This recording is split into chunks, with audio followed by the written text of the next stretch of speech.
Hello, good morning, good afternoon, good evening. Welcome, my darlings.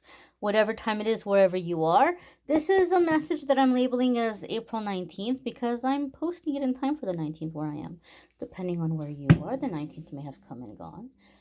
But we're setting the intention this to be a message for the next 24 hours whenever you happen to see it.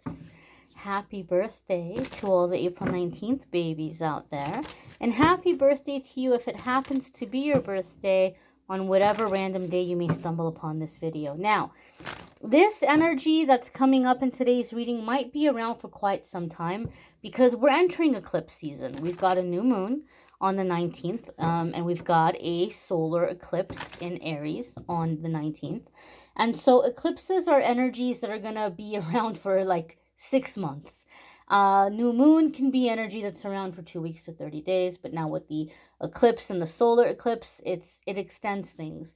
And so we're going to see what's coming up here for the collective, those of you that are drawn to this card, to this channel. Ooh, haha, we've got the Ten of Swords.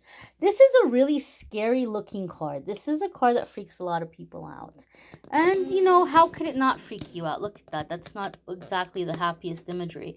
However, there are certain keywords that are associated with tarot cards. And so certain keywords that are associated with this Ten of Swords is ending of karmic cycles, so some karmic cycle coming to an end. Sobriety is also associated with the Ten of Swords. And so whatever harmful things have been lingering in your life, Ten of Swords is saying they're going to be gone for good and they're not coming back again. So this is especially good news for those of us who've been struggling to break away from certain things, certain cycles, certain situations, certain behaviors that you just feel like for whatever reason, I can't get out of this. Like, what do I do? A lot of people come to me for private readings and they're like, I've just got this terrible karmic situation and I keep cutting the cord and it keeps coming back. So if you've had any kinds of these kinds of situations, Ten of Swords is saying done. Done, done, done, done, done. Forever. It's not going to come back to bother you again. And this can be very bittersweet energy.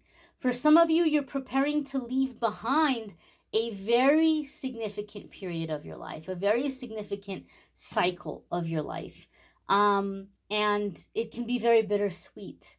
In the way that I've seen this card come up over the years, I can say that you might be walking away from a situation that once upon a time was a dream come true. That once upon a time, like you're like, oh my gosh, this is the answer to my prayers. But now you've come to the point where you've outgrown it. We're healing, we're ascending. And, people are becoming more of what they are, is just how I can put it in a nutshell. And so people that are gravitating towards darkness are gravitating towards it with a fierceness. People who are gravitating towards light are gravitating towards it very, very quickly. And so there's not going to be a lot of middle ground where maybe before you could have been like, oh, well, you know what? This person's not quite awake yet. And, to each their own. And I'm not going to judge it. One of my favorite quotes is the quote Ram Dass has about the trees, that you just kind of look at it and you say, oh, this one's like this because it didn't get enough light, and that one's like that because it's, been this way. And so you might have just been very accepting, but the way the energies are right now, it's like they're not, it's not possible to kind of have certain energies around you or certain people around you. It's getting to the point where you all can't mix. And so as a result, there could be a division, there could be a parting of ways, and it can be very bittersweet because on one hand, you're not looking at these individuals or this place or this situation and saying, oh, you're evil and you're the worst and I can't stand you.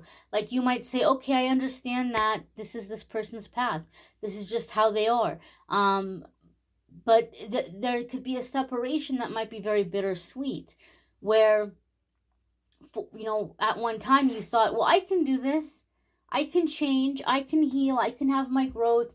and I can still be at peace with all this stuff around me. It's not going to bother me. It's not going to affect me.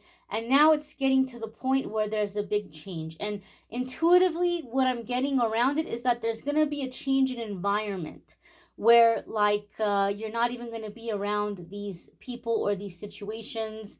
You're not going to share space. So for a lot of you, there could be things coming up here with moving, like a sudden move. And for some of you, the move might be very drastic. It might be to a very, a place that's very far from where you currently are. Some of you could be leaving a very toxic work environment or situation, or toxic situations with family. And I feel that some of you who maybe have been dealing over the years, healing family trauma, healing things with your family, and you might be like, you know what, I'm in a place of forgiveness with my family. I'm in a place of understanding that, that's just kind of how they are, and, whatever, to teach their own. You may find that it's coming to like a final end, just like a final end where it's like we can't even, like, we're going separate ways. It's like, now you're just somebody that I used to know, and you might think, oh my gosh, with family. But for some people, it's gonna be with family, that dynamic. But this is the kind of parting of ways. It's not gonna come back again. There isn't gonna be reconciliation. There isn't gonna be, oh well, I overreacted, and I'm supportive of whatever you want to do. There's a drawing of lines, like the line is drawn in the sand, and it's just um separating, like just going separate ways, and not um dealing with those things again. And for some of you, this is the very answer you've been looking for, especially if you've been struggling with things like sobriety. And when I say sobriety, please understand, it's not limited to substances, like chemical substances, or drink. We can all self-medicate in a lot of different ways. We can self-medicate with food, with physical intimacy, partying, gambling, uh, video games, shopping. There's so many ways that people find to just kind of push things down. And you say, why can't I do this? Why can't I get this right? Why can't I stop doing this? And you think, oh, I'm just going to make peace with all this stuff, and then I won't have the same triggers. And now it's getting to the point where these things are being removed entirely. They're not going to be around you. They're not going to be on the same plane, the same level as you. They're being removed from your sight permanently. And you're going to find that all of a sudden, you're you're not feeling the same desire to reach for certain vices. You're not struggling with that desire to seek to those things for comfort. And so a lot of you are, or I should say a lot of us are coming into a very healthy time, where the self-destructive things that we were doing, we don't feel the need to do it anymore, because the thing that made us want to begin with, even though we think we're at peace with it, is being removed entirely from our domain, from anywhere around us. And so I feel that this will also translate to better flow with finances, being better with money, and just coming into stability, which has been an ongoing theme in the card of the day here lately, as we've been coming up here to eclipse season. So it's done. You don't have to worry about it anymore. It's not going to come back again. Whatever repetitive cycles that keep happening and happening and happening are done. If there's somebody you just haven't been able to shake, you're like, I can't get rid of this person, or those kinds of sticky situations, they have come to their completion, and you're not going to have to repeat them again. But if you are someone who's been healing through compassion, it can be a little bittersweet. You might feel a little bit sad, where you're seeing it almost like mourning someone who has passed away. And I can tell you from my own personal experience, um, when we are in a situation like that, it can actually be very helpful to mourn that person, like in your mind, just to kind of see it as they've passed away, and just kind of walk yourself through that mentally. Some people like to have some kind of little ceremony or some kind of little service. Um, and that can be very helpful for you. uh Also, if you feel like that's something that resonates with you, if you're somebody who likes a sense of ceremony,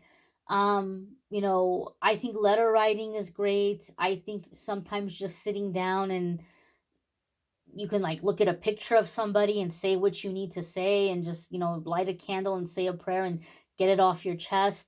But it's to this degree that some of us just really have to say goodbye. Like, this is goodbye, this is a permanent goodbye. But it's for our best and highest good. And I do feel intuitively it's also very, very connected here to health, to becoming healthier. Okay. I thank you all for watching.